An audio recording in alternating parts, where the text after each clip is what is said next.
Good day once again. Cathar Love number 62. What Catharism is and Catharism isn't. Catharism isn't. Well, that's a fairly wide-ranging subject, but we'll keep it to some basics.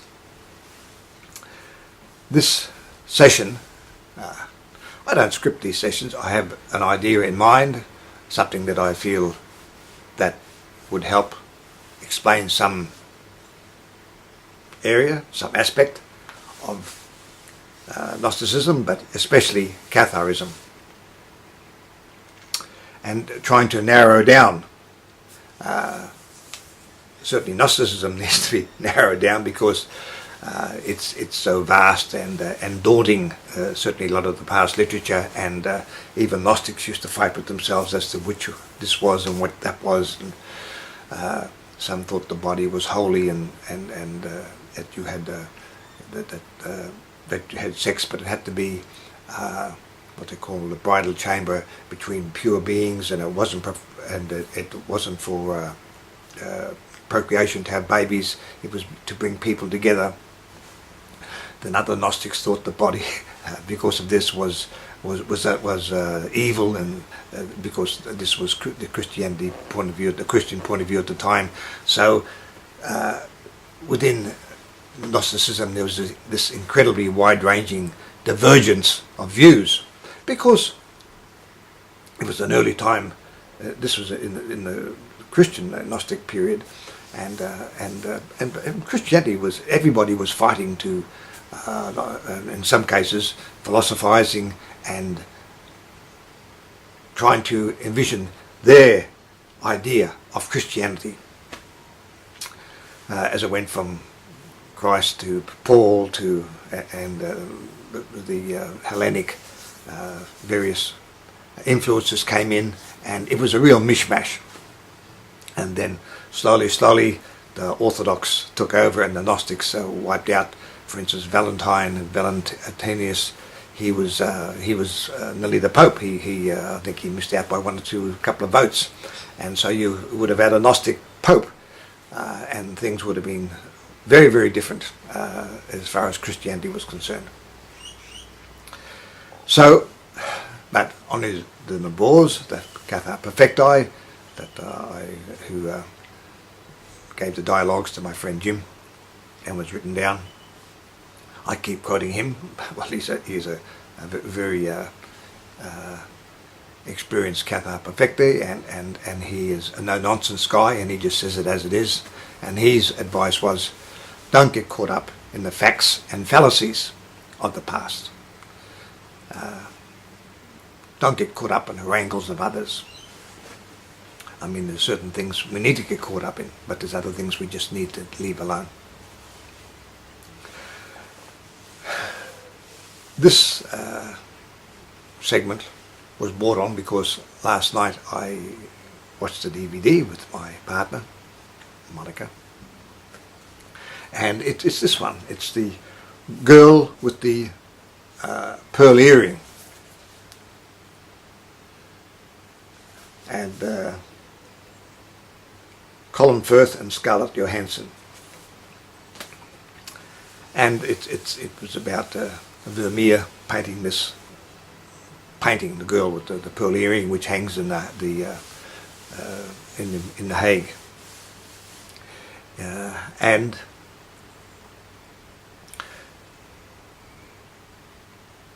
the Vermeer, Colin Firth, asked this girl, and she was looking out the window, and he said, what colour are the clouds? And she said, oh, they're white. And he had a somewhat disappointed look on his face because he expected a little more from her. And she looked again. She said, no. She said, no. I can see blue. I can see greys. I can see reds. I can see yellow. And he smiled because she could see. The thing is, I had a similar experience. A girlfriend at the time that I was living with, and she asked me, she saw me doing this painting, and it was quite a large painting, and I was doing it outside, and I actually had the brushes that tied to a broom handle so I could actually get at that particular area, and it was laying down, and she'd seen me do some other paintings and drawings, but this, I think she was a bit amazed at the size of this thing, and not bashing it around and painting, and everything seemed to be a mess, and then slowly the painting seemed to emerge. Anyway, she said, would I teach her to paint? I said, yeah, that's fine.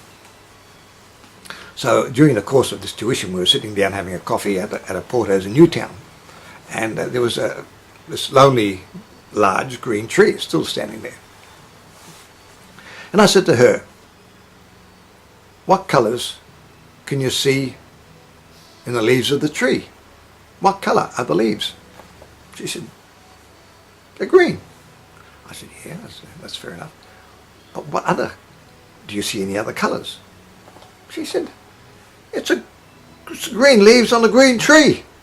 I said, don't you see any other colours? She said, it's a green leaves on a green tree. She was getting agitated. So I thought, okay, leave it alone. So it was about, I don't know, a year later, 40 months, whatever. And we were sitting at virtually the same place, in the same, again at the Porto's at Newtown, having a cappuccino. And I said to her again, there's the green tree. And I said, and she looked at it, and she said, she said, I can see red, I can see purples, I can see blues, I can see deep greens. She could see these colours in the leaves of the tree, but 18 months ago she couldn't. This is the one thing about art. Training, doing art lessons. The point is to teach you to see. Because we go through life and virtually our sight is more memory and emotions. We think we're seeing things, but we're not. Over and over, one professor at the university in the States, he went in, he held there was a hold up in front of them, and it was staged, but it looked real. And it only happened so quickly, and the robber ran out, and he then questioned everybody, what type of gun did the robber have? And some said revolvers and automatics. In actual fact, the robber held a banana. So much for observation. So art teaches you observation, how to see what's there, to look within, to look, the leaf, the colours that are in a leaf. There's so many colours in a leaf if you learn to look, or certainly the leaves of a tree. And just as that happened with this. So that thing last night brought me back to this. And so what's this got to do with Catharism? Well, I listen to other people on YouTube. I read books about Cathars. I think having been involved for 30 years or so, I've picked up quite a library of books, and quite often there's probably not one book that I haven't learned something from. But they're usually people who've been caught up in Catharism, and the story of Catharism, the history of Catharism, and it's quite remarkable.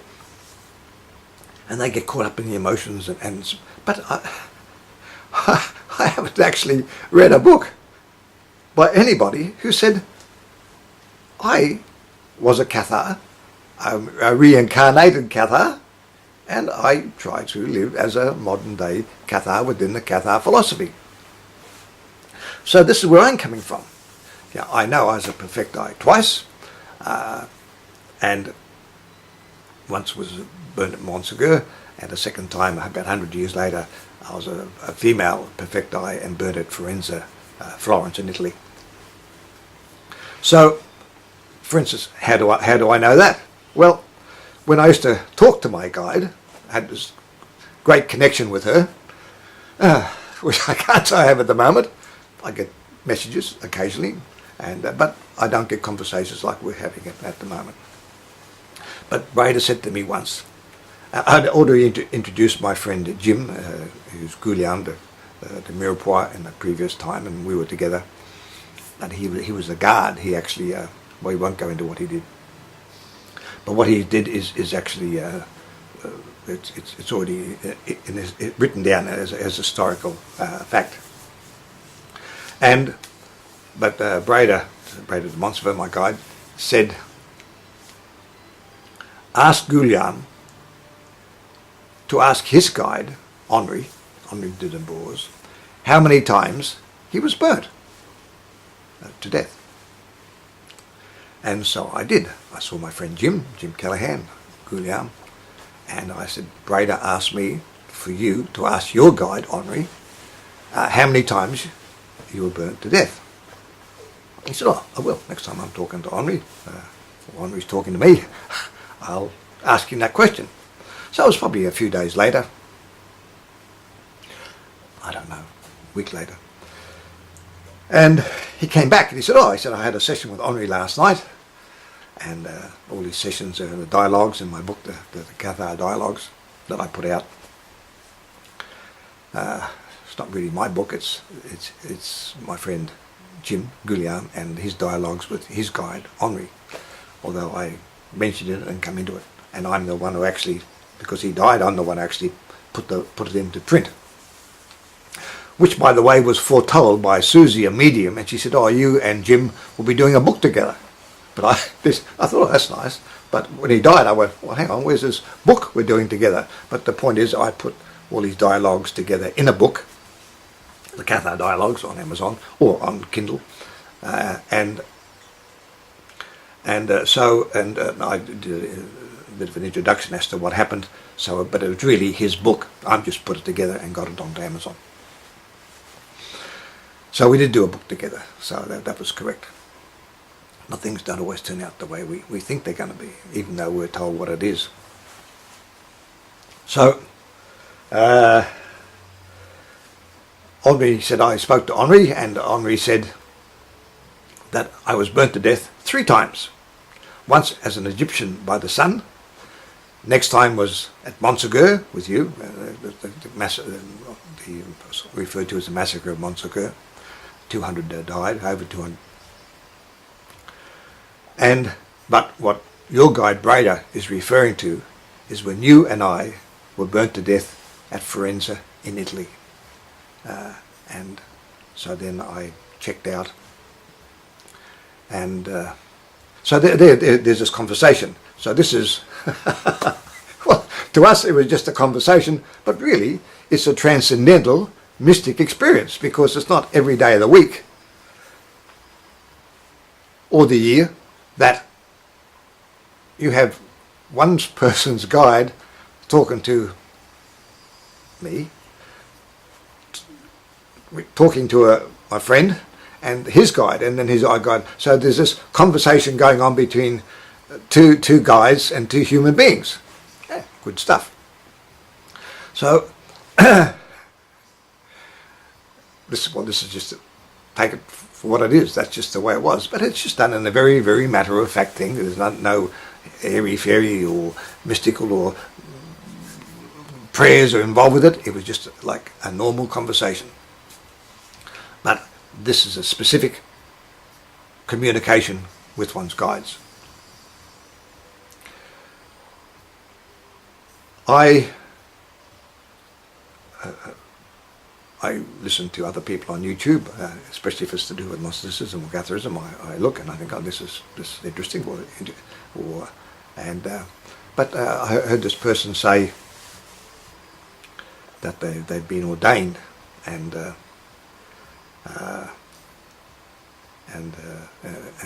is a reverend. Well, that's fine. But Catharism is Gnosticism, but I'm specifically about Catharism, is an evolving situation.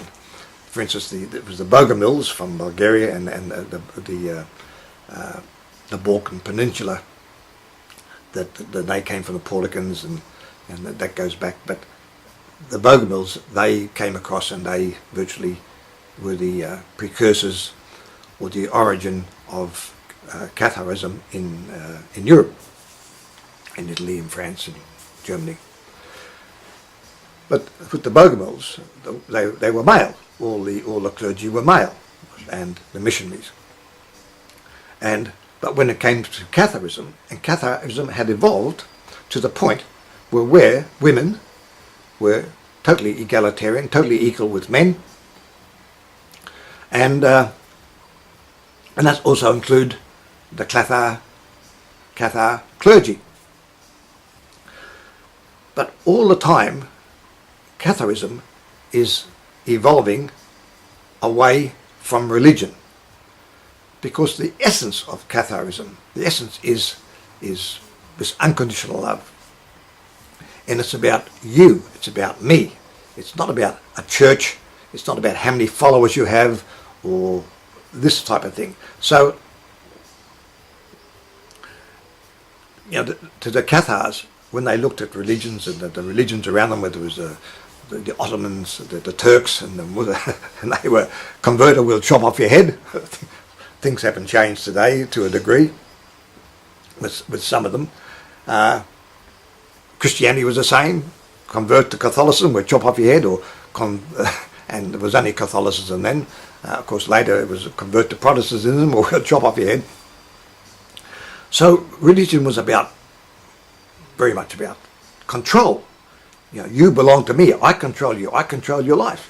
Well, Gnosticism, Catharism especially, it's about you. It's not about your children, your grandchildren, anybody. It's simply about you. They weren't interested in children. They're interested in you. If you had a child, well, that's fair enough. But to them, at that time, and because the world was there was some horrific things going on, they didn't want to bring a child into the world.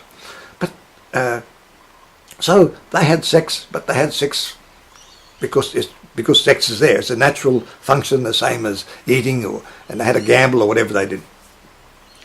And things were just natural to them. But their love was different. Love, you could love a person that had nothing to do with sex. You could have a deep spiritual love, a mystical love between different people. And so this is what they were about. And it was... So, religion to the Cathars equated to power. So the last thing, and as Henri said in his book when he said, the last thing the world needs is another religion. And he says, what is happening when he's talking about these dialogues and the information that he's giving, he said, the last thing we want to do is have or turn this into another religion. Priests and bishops and reverends and all these type of people who, I'm above you. The Cathars simply were good women and good men. They're just good people. And they didn't kill, but they also did not want to be killed specifically by the Catholic Crusaders and so forth. So they had mercenaries. They had mercenaries out there to defend them. But when all was lost, they happily were allowed themselves to be burnt. And the same thing again today. Cathars are not being holier than thou.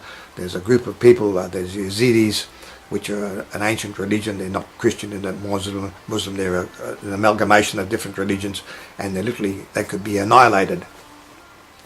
Do you let these people be annihilated, or do you go in and stop the people who are trying to murder them, and if necessary kill them? Well, you do that. Don't get caught up, because with Catharism we don't fight, because unconditional love you still have to do things that you need to do. But we're not interested in so much in morals as ethics. What is the right thing to do? And this is not even Catharism. This is just simply being human. It's humanity. We know in our hearts which is the right thing to do, and it's certainly not, and that means often defending other people. And even if one is prepared to die for that. So it's going back to the origin. It's by going down the Cathar path, it opens our eyes. Just like it was clouds and suddenly you see colours. My friend, there were just green leaves and suddenly you can see reds and greens and so forth. The Gnostic path is there, is to also to open you up, but that you can see, but see at a spiritual and a mystical level and a transcendental level, so that we transform our lives, and we're taking ourselves up to another level. And to do that, we have to be able to see and hear. And believe me, now, it's taken many, many years for me, possibly 30 years. Now, I can imagine people getting caught up and say, oh, this is Gnosticism or Catharism, and suddenly you read 2 books and so forth. Well, that's great. I'm pleased. We've got to start somewhere. But it's a journey. And he's as Henri, again, I quote him, he said, look, he said, the journey is often more important than the destination. So, on that, I wish you all your Gnostic journey or your Cathar journey, I wish you well as you travel along it. Bye for now.